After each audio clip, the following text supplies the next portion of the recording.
Are you struggling to get a button to work inside your UI collection view cell? You're not alone. Today, we're diving into a common issue that many developers face when implementing buttons in Swift. I totally get how frustrating it can be when your button just won't respond. It can feel like you're hitting a brick wall. But don't worry, we're going to figure this out together.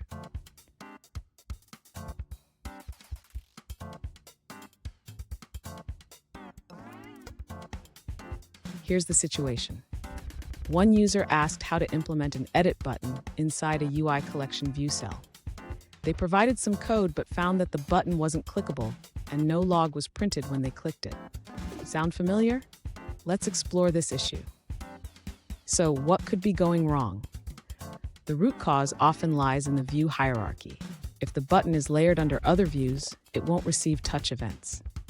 Let's break down the code to see how we can fix this. And stick around. At the end, I'll share a pro tip that will help you avoid similar issues in the future.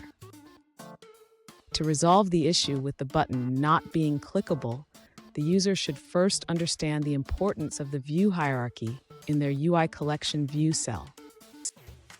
Next, the user should review their current setup in the img item cell class. The original setup may be blocking the button's touch events.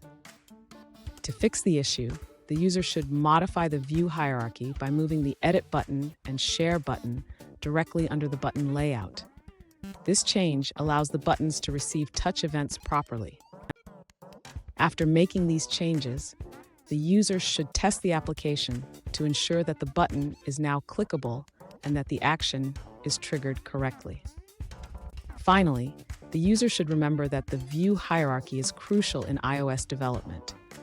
Properly structuring views ensures that user interactions work as intended. Fun fact, did you know that the first mobile apps were just simple calculators? Look how far we've come.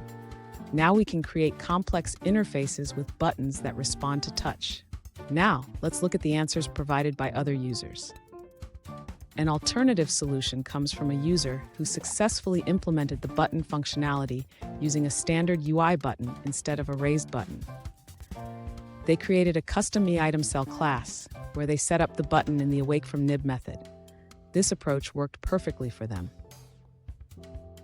In their main controller, they added the button target in the cell4item@. method, just like in the original solution. This method returns the number of items and configures the cell, ensuring the button responds to clicks. That's all on that answer. Let's take a look at another one.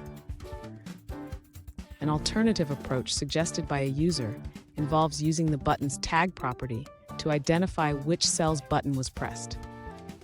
In the cell4item@. method, you can set the button's tag to the index path item. Then, in the button pressed method, you can print the tag to know which button was clicked. That's all for that response. Let's see what someone else had to say. An alternative solution to enable touch actions on a UI button within a custom UI collection view cell involves overriding the hit test method. This method checks if the touch point is within the button's bounds and allows the button to respond to touches correctly. Let's take a look at another answer from another user. An alternative solution provided by a user suggests modifying the setup views function. They recommend adding the edit button directly to the cell and setting its target action within the same function. This ensures that the button is properly configured to respond to clicks. Here's the pro tip I promised. Always keep your view hierarchy simple.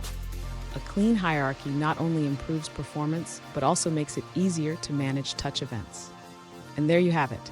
Your button should now be working flawlessly. Remember, a well-structured view hierarchy is key to a responsive UI. If you found this video helpful, don't forget to subscribe for more tips and tricks.